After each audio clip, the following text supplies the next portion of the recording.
최근에 미래목회 포럼 컨퍼런스가 AI 혁신의 시대 목회 리더십이라는 주제로 열렸습니다. 많은 강사분들이 오셔서 인공지능의 시대에 어떻게 목회를 해야 될까에 대하여서 또 많은 의견들을 강의도 해주셨습니다. 아시는 것처럼 인공지능이 개발될 지는 몇 년 안 되지만 그 인공지능의 이 역할이 너무나도 크게 부각되기 때문에 인공지능 시대를 살아가는 우리들이 미래를 예상하기가 참으로 어려운 시대가 되었다라는 겁니다. 예전에는 10년 후, 20년 후, 30년 후를 그래도 나름대로 예상하면서 준비할 수가 있는데 인공지능이 개발되면서는 앞으로 10년 후가 어떻게 될지 어느 누구도 예상하기가 어려운 이러한 시대를 살아가고 있는 게 우리의 현실이기도 합니다. 그래서 이럴 때 어떻게 목회를 해야 되는가 많은 분들이 강의를 해주셨는데 강의의 내용들은 인공지능 어차피 세계는 그렇게 가니까 그거 거절하지 말고 잘 우리가 사용해야 된다, 이런 내용들입니다. 그런데 어느 한 분이 그런 얘기를 했습니다. 이렇게 급변하는 인공지능의 시대에 우리가 다시 한번 조금은 천천히 걸어가는 세상을 좀 느리게 바라보는 이런 시각도 필요하다, 이렇게 얘기합니다. 그래서 그분은 자기 스마트폰 컬러링에 느리게 걷자라는 노래를 띄워놨다라는 겁니다. 그래서 우리가 세상 살면서 빨리빨리 하는 세상, 조금은 더 우리가 느리게 사는 삶을 사는 것도 필요하다 얘기하는 겁니다. 이러한 부분은 영적인 부분도 마찬가지라 이렇게 생각해 보았습니다. 하나님께서 우리들에게 매 순간순간마다 많은 은혜를 주시는데 우리의 삶이 너무나 빨리빨리 살다 보니까 하나님이 우리에게 내려주신 은혜는 다 망각하고 내 현실에 어려운 일이 닥치게 되면 그것에 대한 원망과 불평을 늘어놓는 것이 우리의 삶이 되었기 때문이라는 겁니다. 하나님의 은혜가 일상이 되다 보니까, 하나님의 은혜가 익숙해지다 보니까 어느덧 감사는 다 잊고 사는 우리들의 삶이라는 겁니다. 우리는 이러한 때 다시 한번 하나님께서 우리들에게 베풀어진 은혜를 돌이켜보고 기억하고 그 은혜에 감사하는 삶을 살아야 될 줄 믿습니다. 그런 의미에서 시편 오늘 본문 136편을 보면 시편 136편은 1절 시작하는 부분부터 여호와께 감사하라 이렇게 시작합니다. 그리고 이 시편 매 구절 구절마다 감사하라 그 인자하심이 영원하미로다, 후렴 구절처럼 하나님께 대한 감사라를 강조하고 있는 것입니다. 정말 우리는 시편 136편을 보면서 하나님이 우리에게 베풀어 주신 그 감사의 내용들 살펴보고 돌이켜보고 매 순간순간마다 감사하는 삶을 살아야 될 줄 믿습니다. 오늘 시편 136편도 마찬가지입니다. 우리들이 너무나 잘 아는 모세가 홍해바다를 가르고 그래서 이스라엘 백성들을 또 가나안 땅으로 출애굽시키는 내용이 이 오늘 본문의 내용입니다. 그런데 우리가 잘 아는 홍해바다가 갈라지는 그 내용 속에서 감사할 것들을 시편 기자는 한 구절 한 구절 언급하고 있는 겁니다. 오늘 이 시간 그래서 시편 기자가 홍해바다의 사건을 통해서 하나님께 감사할 것들이 무엇인가, 여러분 이 시간 한번 살펴보시고 여러분들의 삶 가운데서도 이와 같은 감사를 찾으시고 이 같은 감사를 하나님께 드리시는 은혜의 모든 성도님들이 되시기를 주님의 이름으로 축원합니다. 그렇다면 인자가 영원하신 우리 하나님께 감사해야 될 것들은 무엇입니까? 먼저는 홍해 바다를 가르신 이를 감사해야 한다라는 겁니다. 오늘 보면 시편 136편 13절을 보면 홍해를 가르신 이에게 감사하라 그 인자심이 영원하미로다 이렇게 고백을 하고 있습니다.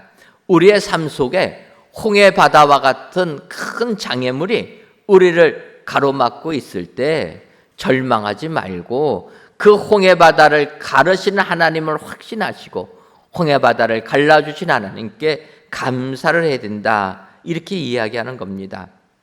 사실 우리의 삶 속에 홍해바다와 같은 장애물이 우리에게 닥치게 되면 우리는 절망할 수밖에 없다라는 겁니다.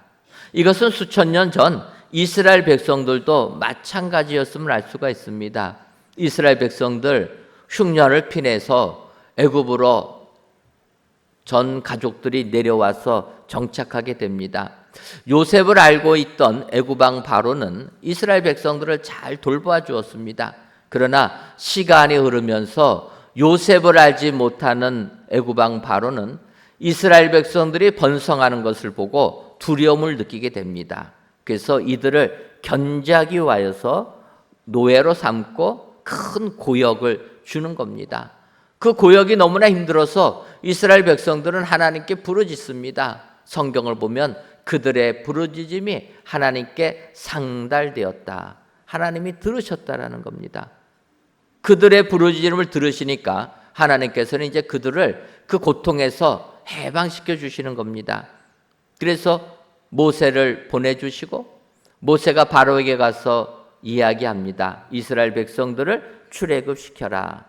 바로가 거절하니까 10가지 재앙이 내리면서 마지막 장자의 재앙이 임하게 되니까 바로는 허락을 합니다. 그런데 허락해서 출애굽하는 이스라엘 백성들을 보게 되면 출애굽기 12장 35절과 36절에 이스라엘 자손이 모세의 말대로 하여 애굽 사람에게 은금 패물과 의복을 구하며 여호와께서 애굽 사람들에게 이스라엘 백성에게 은혜를 입히게 하사 그들이 구하는 대로 주게 하심으로 그들이 애굽 사람의 물품을 취하였더라. 이스라엘 백성들 이제 출애굽을 하는데 이스라엘 백성들이 애굽 사람들에게 요구했다라는 겁니다. 은금과 패물, 의복들을 구할 때 그들이 다 주었다라는 거예요. 바꿔 말하면 이스라엘 백성 입장에서는 이제는 노예의 삶에서 해방받았다는 것, 얼마나 큰 기쁨입니까? 그런데 그 기쁨을 넘어서 그들이 출애굽하는데 은금과 패물, 의복, 모든 육축, 각축들을 다 데리고 출애굽을 할 수 있다라는 겁니다. 빈손으로 탈출해도 행복할 텐데 금은보화 다 가지고 자기들이 키우던 가축들 다 데리고 출애굽을 할 수 있었다라는 겁니다. 얼마나 행복했겠습니까? 아마 그들은 이제 애굽을 떠나게 되면 우리의 앞날은 꽃길만이 펼쳐질 것이다, 그렇게 생각하지 않았겠습니까? 또 애굽을 나서게 되니까 하나님께서 낮에는 구름 기둥으로 밤에는 불 기둥으로 그들을 인도해 주시는 겁니다. 얼마나 행복합니까? 그래서 그들은 그 기쁨 가지고 홍해바다 앞바다에 이제 장막을 치게 됩니다. 그런데 그때 애굽 왕 바로의 마음이 바뀌었다라는 거예요. 그래서 노예 해방시켜 준 것 다시 노예로 잡아야 되겠다 생각하고 바로의 군대를 보내는 겁니다. 그들이 홍해바다 앞에 진을 쳤을 때 바로의 군대들이 그들에게까지 미치게 되었다, 성경은 얘기합니다. 그렇게 되게 되니까 그들이 기뻐하던 그 기쁨은 온데간데 사라지게 되고 하나님께 대한 원망만 생기게 되었다라는 겁니다. 출애굽기 14장 11절을 보면 그들이 또 모세에게 이르되 애굽에 매장지가 없어서 당신이 우리를 이끌어내어 이 광야에서 죽게 하느냐? 어찌하여 당신이 우리를 애굽에서 이끌어내어 우리에게 이같이 하느냐? 모세가 이스라엘 백성들을 바로의 손에서 건져낼 때는 그렇게 기뻐하고 행복하다가 홍해바다가 앞길을 가로막고 뒤에는 바로의 군대가 따라오니까 원망과 불평만 늘어난 겁니다. 애굽에 매장지가 없어서 우리를 데리고 왔느냐? 모세에게 불평했다라는 겁니다. 근데 이렇게 홍해바다가 그들의 앞을 가로막고 있을 때 모세를 향하여, 하나님을 향하여 원망하는 그들의 모습을 보게 되면 신기하게도 출애굽하면서 홍해바다 앞 바다까지 도착할 때까지 그들은 하나님께 감사했다라는 단어가 나오지 않는다라는 겁니다. 신기하지 않습니까? 하나님께서 그렇게 종살이하면서 힘들던 삶을 해방시켜 주시면 감사가 차고 넘쳐야 되는 것 아닙니까? 성경을 보면 홍해 앞바다까지 나올 때까지 그들은 감사라는 걸 안 했다라는 거예요. 바꿔 말하면 감사할 줄 모르는 사람은 내 삶에 어려운 일이 닥치게 되면 원망과 불평만 생긴다라는 겁니다. 그래서 우리는 작은 것부터 하나님께 대한 감사를 찾아내야 되고 감사를 배워야 될 줄 믿습니다. 그러면 홍해바다 같은 큰 바다가 가로막혀도 그 홍해바다를 열어줄 줄을 믿게 되어서 감사하는 삶을 살게 된다라는 겁니다. 여러분, 복음성가 중에 요게벳의 노래라 이런 복음성가가 있습니다. 요게벳이 어떤 사람입니까? 요게벳은 아므람과 결혼해서 미리암과 아론과 모세를 낳은 여인이 요게벳이라는 거예요. 그러면 요게벳의 삶을 볼 수가 있는 것 아닙니까? 요게벳이 이 땅에 태어나서 여성으로 태어나서 보니까 자기는 이스라엘 백성으로 태어났는데 이스라엘 백성들은 애굽에서 종살이하고 있는 존재라는 거예요. 태어나려면 왕족으로 태어나야지 행복한 것 아닙니까? 그래야지 좀 진수성찬도 먹고 누릴 텐데 요게벳은 태어나다 보니까 종으로 태어난 겁니다. 그럼에도 불구하고 아므람과 결혼해서 딸도 낳고 아들을 낳았습니다. 그런데 요게벳이 마지막 모세를 낳을 때에는 애굽왕 바로가 명을 내려서 이스라엘 자손 중에 남자아이가 태어나게 되면 나일강에 버리라 라는 어명이 내려진 시기에 요게벳이 모세를 낳았다라는 겁니다. 여러분, 모세를 낳은 이 요게벳, 그의 마음이 얼마나 힘들었겠습니까?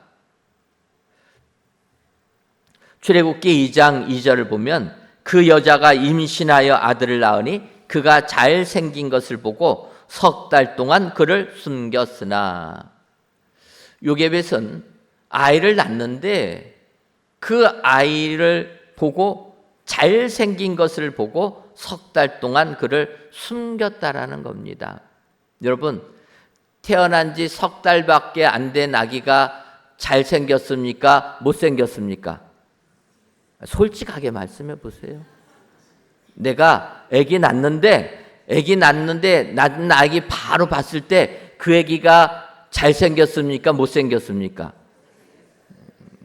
나는 잘생겼는데, 부모는 멋있게 생기고 예쁘게 생겼는데 남들이 보면 뭐합니까? 얼굴이 쭈글쭈글하고 새카맣고 머리털 하나도 없고 못생긴 것 아닙니까? 요게벳도 마찬가지입니다. 남들이 보면은 모세 그렇게 잘생기지 않았을 겁니다. 엄마가 보니까 잘생긴 거예요. 눈도 잘 못 떴을 텐데 잘생긴 겁니다. 잘생긴 아기를 어떻게 죽일 수가 있습니까? 그래서 요게벳이 왕이 명령을 내렸어도 그 아기의 생명을 살며 보려고 석 달을 숨겼다라는 겁니다.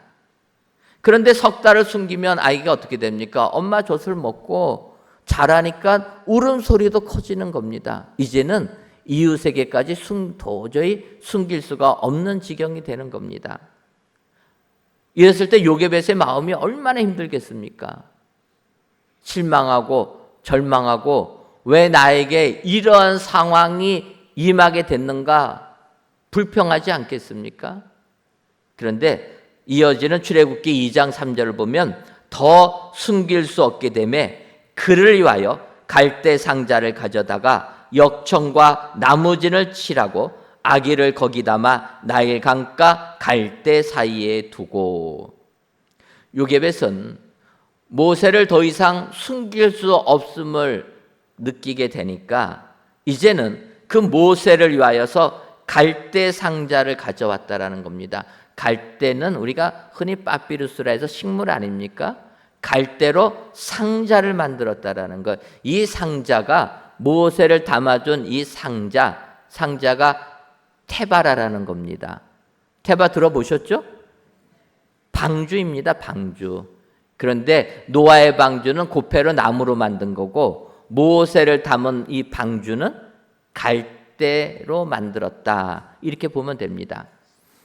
요게벳이 모세의 생명을 구원하기 위하여서 갈대로 방주를 만들고 역청과 나무진을 칠해서 물이 들어오지 않도록 방수 시설을 갖추었다라는 겁니다.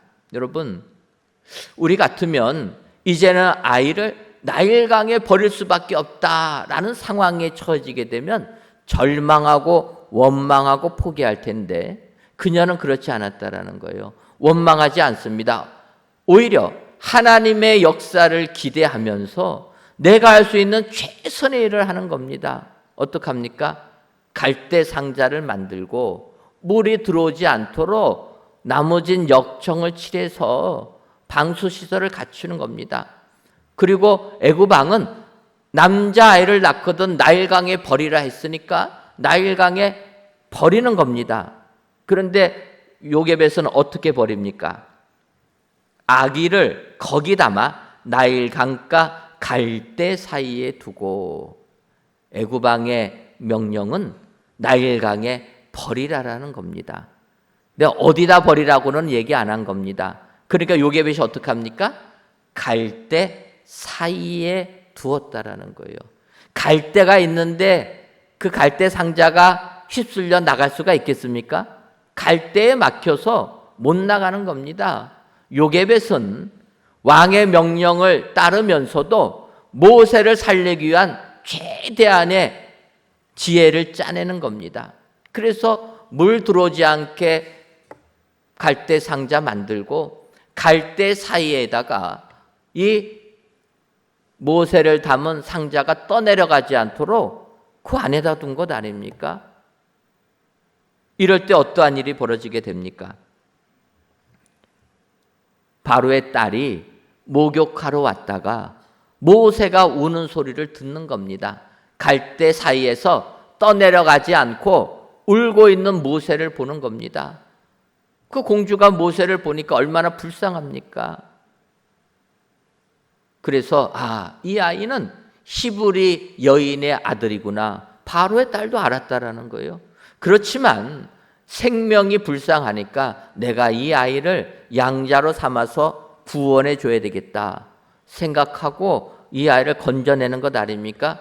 그때 모세의 누나 미리암이 가가지고 이 아이 젖을 먹어야 되는데 젖 먹일 유모를 구해다 드릴까요? 하니까 구하라는 것 아닙니까? 바로가 뭐라고 얘기합니까? 그 딸이 이 아이 젖될 때까지 유모통에서 젖 먹인 다음에 젖되면 궁정으로 데리고 와라 하고 보내는 겁니다. 이 모세가 누구에게 갑니까? 엄마 요게벳에게 갔다라는 거예요. 요게벳은 절망적인 상황 속에서도 포기하지 아니하고 하나님의 역사하심을 기대하면서 그녀가 최선을 다할 때 모세는 죽지 아니하고 오히려 모세를 공적으로 양육하면서 돈까지 벌었다. 이 얼마나 큰 축복입니까? 여러분, 절망하는 사람이 아니라 우리 하나님은 내 앞에 홍해바다가 가로막혀도 그 홍해바다를 갈아서 열어주시는 하나님이신 줄 믿습니다. 포기하지 말고 홍해바다를 열어주신 하나님을 기억하고 그 하나님 앞에 나아갈 때 하나님이 주시는 은혜가 임하게 될 줄 믿습니다. 출애굽기 14장 14절을 보면 여호와께서 너희를 위하여 싸우시리니 너희는 가만히 있을지니라. 하나님이 해주시는 말씀입니다.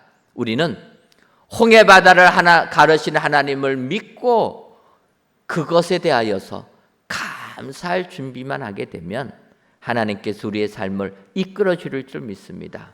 혹시라도 내 삶에 홍해바다가 가로막혀서 절망 속에 계신 분들 안 계십니까? 우리 하나님은 그 홍해바다를 갈라주시는 하나님이라 확신하시고 그 하나님께 오히려 감사를 드리시는 은혜의 모든 성도님들이 되시기를 주님의 이름으로 축원합니다. 다음으로 우리가 여호와께 감사해야 될 감사의 내용들은 홍해 가운데로 통과하게 하신 일을 감사해야 한다라는 겁니다. 시편 136편 14절을 보면 이스라엘을 그 가운데로 통과하게 하신 이에게 감사하라. 그 인자하심이 영원함이로다. 이렇게 시편 기자는 감사거리를 이야기하고 있는 겁니다. 감사거리가 무엇입니까? 홍해 바다를 갈라주신 것뿐만 아니라 그 바다 가운데로 우리들을 통과하게 하신 것에 감사해야 된다라는 겁니다. 여러분, 바다 가운데 통과하게 해주신 일을 감사해야 되는 이유가 무엇입니까? 그것은 우리에게 바다 가운데를 지나갈 수 있는 믿음 주신 것이기 때문에 감사할 줄 알아야 된다는 거예요. 출애굽기 14장 22절을 보면 이스라엘 자손이 바다 가운데를 육지로 걸어가고 물은 그들의 좌우에 벽이 되니 이렇게 얘기합니다. 이스라엘 백성들이 홍해 바다를 건너가던 그 사건을 성경은 이렇게 얘기하는 겁니다. 그들이 물이 갈라지니까 바다 가운데를 육지같이 걸어갔다. 마른 땅같이 걸어갔다라는 겁니다. 육지같이 발을 딛고 걸어갔다. 그런데 그 물은 그들의 좌우에 벽이 되었다. 얼마나 무서운 일입니까? 저는 홍해 바다가 갈라진 것도 엄청난 이적이지만 그 가운데를 걸어간 이스라엘 백성들의 믿음도 엄청난 믿음이다. 이렇게 볼 수가 있는 겁니다. 왜냐하면 우리가 물이 빠진 바닷길, 육지같이 걸어갈 수 있습니다. 그렇지 않습니까? 그런데 그런 길들은 어떠합니까? 물이 빠져서 물이 내 눈 아래에 있는 겁니다. 발 밑에 있는 것 아닙니까? 그럴 때는 겁나지 않습니다. 그런데 여러분, 수족관에 가서 물고기들이 유리벽 사이 너머에 물고기들이 움직이는 것을 보십시오. 유리가 깨지면 어떻게 될까? 이런 생각 안 해보셨습니까? 요즘에는 수족관도 굉장히 발전해가지고 완전히 양 옆으로 유리로 돼가지고 물이 가득 차 있는 거예요. 천정까지 물이 가득 차 있습니다. 저는 겁이 나가지고 야, 이게 유리 깨지면 어떻게 될까? 거기에는 상어도 있고 겁이 나는 거 아닙니까? 이스라엘 백성들이 홍해 바다를 건너간 그 모습은 바닷물이 좌우에 벽이 되었다라는 거예요. 그런데 유리도 없습니다. 유리도 없이 바닷물이 벽으로 서 있다라는 거예요. 거기를 어떻게 들어갑니까? 거긴 정말 들어가기 어려운 겁니다. 벽같이 되어 있는 것 아닙니까? 우리가 잘 아는 베드로가 물 위를 걷는, 바다 위를 걷는 사건이 마태복음 14장에 기록되어 있습니다. 마태복음 14장을 보게 되면 예수님께서 오병이어의 이적을 사람들에게 베푸신 다음에 사람들이 먹을 것을 주시는 예수님을 이제는 왕으로 삼아야 되겠다 해가지고 왕으로 옹립하려고 할 때 예수님이 그 자리를 피하지 않습니까? 피하기 전에 먼저 제자들은 배에 태워가지고 바다 건너로 보내버리셨다라는 거예요. 사실 여러분, 예수님의 제자들 오병이어의 이적을 경험한 다음에 얼마나 기뻤겠습니까? 야, 우리가 따라다니는 예수님은 물고기 2마리 보리떡 5개로 5,000명을 먹이고도 12광주리가 남게끔 이런 초신비적인 엄청난 이적을 행하시는 능력의 예수님이라 제자들의 마음에 자부심이 올라가는 것 아닙니까? 이제는 이스라엘 사람들을 향하여서 조금은 자랑하고 싶은 마음 들지 않겠습니까? 우리가 모시던 예수님 이런 능력의 메시아다 자랑하고 싶을 텐데 예수님 그런 제자들을 향해서 바로 배에 태워가지고 바다 건너로 보내버리는 겁니다. 아마 배 타고 가는 제자들 마음이 조금은 섭섭했을 겁니다. 아니 예수님, 우리가 주님 같이 다니면서 정말 먹을 거 제대로 못 먹고 잠잘 곳 제대로 못 찾고 했는데 이제 조금 자랑하려고 하니까 아예 배를 태워가지고 건너편으로 보내버리냐고 불만하지 않겠습니까? 그런데 그들이 그 배를 타고 호수 건너로 가는 도중에 설상가상으로 큰 바람이 불어가지고 노젓기도 어려운 상황이 되는 겁니다. 여러분, 이럴 때 더 불평이 생기는 건 아닙니까? 하나님, 주님 위해서 헌신했는데 시원의 대려가 열리기는커녕 고난만 닥치게 됩니까? 어떻게 이럴 수가 있습니까? 이러지 않겠습니까? 제자들의 마음이 아마 그럴 수도 있었을 겁니다. 그런 제자들을 향해서 예수님께서 바다 위를 걸어오시는 거예요. 주님은 너희들이 이 땅에서 생각하는 기준이 아닌 것을 이야기하는 것 아닙니까? 하나님의 나라를 말씀하는 것 아닙니까? 제자들을 향하여서 물 위를 걸어오시는 겁니다. 제자들이 놀랍니다. 이때 베드로가 뭐라고 얘기합니까? 주여, 만일 주님이시거든 나를 명하사 물 위로 오라 하소서. 베드로가 이렇게 부탁합니다. 그때 주님이 오라고 하는 것 아닙니까? 성경을 보면 베드로가 주님을 보고 걸어 나갔다라는 거예요. 그러다가 물을 보고 두려워서 물에 빠지게 되었다.